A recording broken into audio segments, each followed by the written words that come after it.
തക്കാളിയും ഉള്ളിയും കൊണ്ട് ചോറിൻ്റെ കൂടെ കഴിക്കാൻ വളരെ ടേസ്റ്റി ആയിട്ടുള്ളൊരു കറിയാണ് ഷെയർ ചെയ്യാൻ പോകുന്നത്. ഈ ഒരു കറി ഉണ്ടെങ്കിൽ ചോറ് എത്ര വേണേലും കഴിക്കാം. അടിപൊളി ടേസ്റ്റുള്ളൊരു കറിയാണ്. നമ്മുടെ കൈകളിലുള്ള ചേരുവകൾ മാത്രം മതി ഇതുണ്ടാക്കാൻ. അപ്പോൾ ഡിയേഴ്സ്, വെൽക്കം ടു തണ്ട കിച്ചൺ റെസിപ്പീസ്. ഈ ഒരു കറി ഉണ്ടാക്കാൻ 2 മീഡിയം വലിപ്പത്തിലുള്ള തക്കാളിയും കുറച്ച് ഉള്ളിയുമാണ് ഞാൻ എടുത്തിരിക്കുന്നത്. ഇനി ഒരു പാൻ ചൂടാക്കി അതിലേക്ക് 1 ടേബിൾ സ്പൂൺ എണ്ണ ചൂടാക്കാം. എണ്ണ ചൂടായി കഴിയുമ്പോൾ നമ്മൾ തൊലി കളഞ്ഞ് ക്ലീൻ ചെയ്ത് വെച്ചിരിക്കുന്ന ഉള്ളി അതിലേക്ക് ഇട്ട് ഒന്ന് വാട്ടിയെടുക്കാം. ഞാനിതിപ്പോൾ 150 ഗ്രാം ഉള്ളിയാണ് എടുത്തിരിക്കുന്നത്. ചെറിയ തരം ഉള്ളിയാണ് നല്ലത് കേട്ടോ. ഉള്ളി ഇതുപോലെ അതിൻ്റെ പുറം തൊലിയൊക്കെ നന്നായിട്ട് ഫ്രൈ ആകുന്നത് വരെ ഇളക്കി കൊടുത്ത് ഫ്രൈ ചെയ്യുക. ലോ ടു മീഡിയം ഹീറ്റിലാണ് ഈ സമയത്ത് കുക്ക് ചെയ്യേണ്ടത്. ഉള്ളിയൊക്കെ ഇതുപോലെ മൊരിഞ്ഞ് തുടങ്ങുമ്പോഴേക്കും 2 പച്ചമുളക് 2ആയി കട്ട് ചെയ്ത് ഇതിലേക്ക് ചേർക്കാം. പച്ചമുളകൊക്കെ ഒന്ന് വാടി കിട്ടിയാൽ മതി, അതുകൊണ്ടാണ് ഈ സമയത്ത് ചേർക്കുന്നത്. ഇതിലേക്ക് ഇനി കുറച്ച് പച്ചവേപ്പിലയും കൂടി ചേർക്കാം. എന്നിട്ടൊന്ന് വഴറ്റി കൊടുത്ത് ചൂടാക്കാം. ഇപ്പോൾ വേപ്പിലയും നന്നായിട്ട് ചൂടായിട്ടുണ്ട്. ഇനി നമുക്കിത് സ്റ്റവിൽ നിന്ന് മാറ്റി വയ്ക്കാം. ഇനി നമുക്ക് വേറൊരു പാൻ ചൂടാക്കി അതിലേക്ക് 2 ടേബിൾ സ്പൂൺ വെളിച്ചെണ്ണ ചേർക്കാം. ഈ കറി വെളിച്ചെണ്ണയിൽ ചെയ്യുന്നതാണ് കേട്ടോ കൂടുതൽ ടേസ്റ്റ്. ഒരു നാടൻ കറിയാണിത്, അതുകൊണ്ട് വെളിച്ചെണ്ണയിൽ തന്നെ ചെയ്യുക. വെളിച്ചെണ്ണ ചൂടായി കഴിയുമ്പോൾ 1 ടീസ്പൂൺ കടുക് ചേർത്ത് പൊട്ടി തുടങ്ങുമ്പോൾ 1/4 ടീസ്പൂൺ ഉലുവയും കൂടി ചേർത്ത് നന്നായി പൊട്ടിച്ചെടുക്കുക. ഉലുവയും കടുകും പൊട്ടിക്കഴിയുമ്പോൾ ഇതിലേക്ക് 1 ടീസ്പൂൺ പൊടിയായി അരിഞ്ഞ വെളുത്തുള്ളിയും 1/2 ടീസ്പൂൺ ഇഞ്ചിയും 2-3 വറ്റൽമുളകും കൂടി ചേർത്തൊന്ന് ചൂടാക്കാം. വെളുത്തുള്ളിയും ഇഞ്ചിയും വറ്റൽമുളകൊക്കെ നന്നായിട്ടൊന്ന് ചൂടാവണം. 1 മിനിറ്റ് വഴറ്റി കൊടുത്തതിന് ശേഷം ഇതിലേക്ക് 1 മീഡിയം സവാള പൊടിയായി അരിഞ്ഞത് ഇതിലേക്ക് ചേർത്തൊന്ന് വഴറ്റി കൊടുക്കാം. സവാളയുടെ നിറമൊക്കെ മാറി വരുന്നത് വരെ വഴറ്റി കൊടുക്കണം. നന്നായിട്ടൊന്ന് ഫ്രൈ ആകണം. ഇതുപോലെ സവാള നന്നായിട്ട് ഫ്രൈ ആയി കഴിയുമ്പോൾ ഇതിലേക്ക് നമ്മൾ നേരത്തെ എടുത്തു വെച്ചിരുന്ന 2 തക്കാളി ചെറുതായി ചോപ്പ് ചെയ്ത് ഇതിലേക്ക് ചേർക്കാം. തക്കാളി ഇതുപോലെ പൊടിയായി കട്ട് ചെയ്തെടുക്കണം. ആ 2 മീഡിയം തക്കാളി കട്ട് ചെയ്തതാണ് ഞാനിപ്പോൾ ഇതിലേക്ക് ചേർത്തത് കേട്ടോ. ഇനി ഈ തക്കാളിയുടെ പച്ചമണമൊക്കെ മാറുന്നത് വരെ വഴറ്റി കൊടുക്കാം. തക്കാളി പെട്ടെന്ന് കുക്കായി കിട്ടാൻ വേണ്ടിയിട്ട് നമുക്കിതിലേക്ക് ആവശ്യമുള്ള ഉപ്പ് ഈ സമയത്ത് ചേർത്ത് കൊടുക്കാം. കറിക്ക് ആവശ്യമുള്ള ഉപ്പാണ് ഞാനിപ്പോൾ ചേർത്തത് കേട്ടോ. ഇനി നല്ലതുപോലെ മിക്സ് ചെയ്യാം. ഉപ്പ് ചേർത്ത് കഴിഞ്ഞാൽ തക്കാളി പെട്ടെന്ന് കുക്കായി കിട്ടും. ഇപ്പോൾ തക്കാളി നല്ലതുപോലെ സോഫ്റ്റ് ആയിട്ടുണ്ട്, നല്ല വെണ്ണ പോലെ വെന്തിട്ടുണ്ട്, അതിൻ്റെ പച്ചമണമൊക്കെ മാറിയിട്ടുണ്ട്. ഇനി കറിക്ക് ആവശ്യമുള്ള മസാലപ്പൊടികൾ ചേർത്ത് കൊടുക്കാം. 1/4 ടീസ്പൂൺ മഞ്ഞൾപ്പൊടി, 1 ടീസ്പൂൺ നിറയെ മല്ലിപ്പൊടി, അതായത് നിറയെ കൂമ്പന എടുക്കണം. അതുപോലെ തന്നെ 1.5 ടീസ്പൂൺ കാശ്മീരി മുളക് പൊടിയും കൂടി ചേർക്കാം. 1 ടീസ്പൂൺ നിറയെയാണ് കേട്ടോ എടുക്കേണ്ടത്. അതുപോലെ തന്നെയാണ് മുളക് പൊടിയും അളന്നത്, 1.5 ടീസ്പൂൺ. നിങ്ങൾക്ക് നാടൻ മുളക് പൊടി ചേർക്കണമെങ്കിൽ 3/4 ടീസ്പൂൺ നാടൻ മുളക് പൊടിയും പിന്നെ കാശ്മീരി മുളക് പൊടിയും കൂടി ചേർത്തുണ്ടാക്കാം. ഇനി തക്കാളിയുമായി മസാലപ്പൊടികൾ നല്ലതുപോലെ മിക്സായി അതിൻ്റെ പച്ചമണമൊക്കെ മാറുന്നത് വരെ വഴറ്റി കൊടുക്കാം.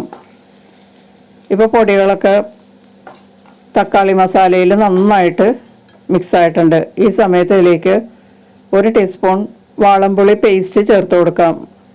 തക്കാളിയുടെ പുളിയൊക്കെ ഉണ്ടെങ്കിലും നമ്മൾ ഈ കറിയിൽ ഈ വാളംപുളി അല്പം ചേർക്കണം, എന്നാലേ അതിൻ്റെ ടേസ്റ്റ് വരുള്ളൂ.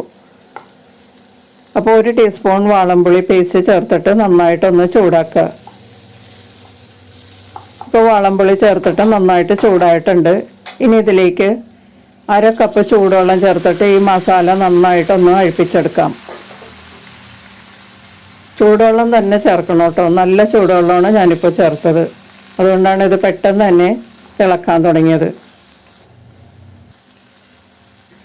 ചൂടുവെള്ളവുമായി മസാല നല്ലതുപോലെ മിക്സായി കഴിയുമ്പോൾ ഗ്രേവിക്കുള്ള വെള്ളം ചേർത്ത് കൊടുക്കാം.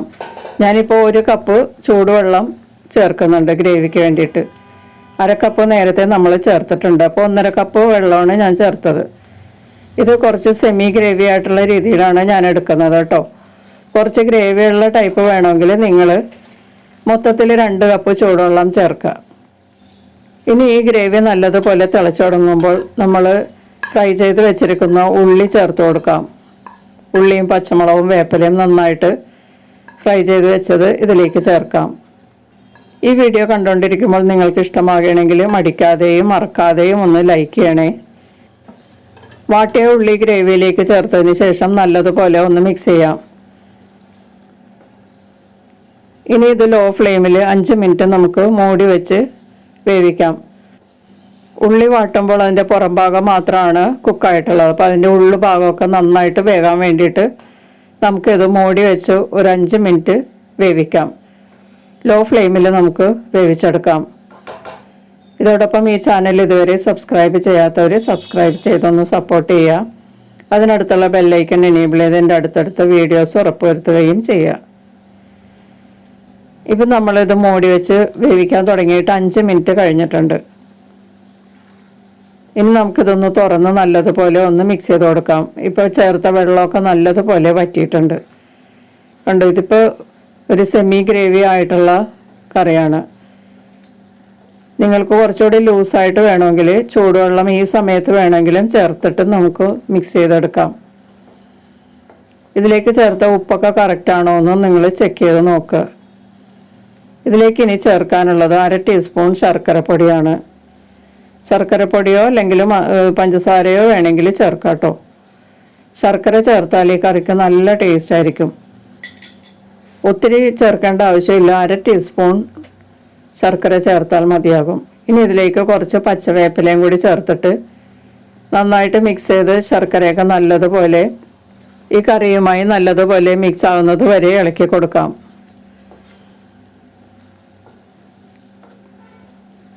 ഇപ്പോൾ ഈ ശർക്കരയൊക്കെ നല്ലതുപോലെ മെൽറ്റായി കറിയുമായിട്ട് മിക്സ് ആയിട്ടുണ്ട്.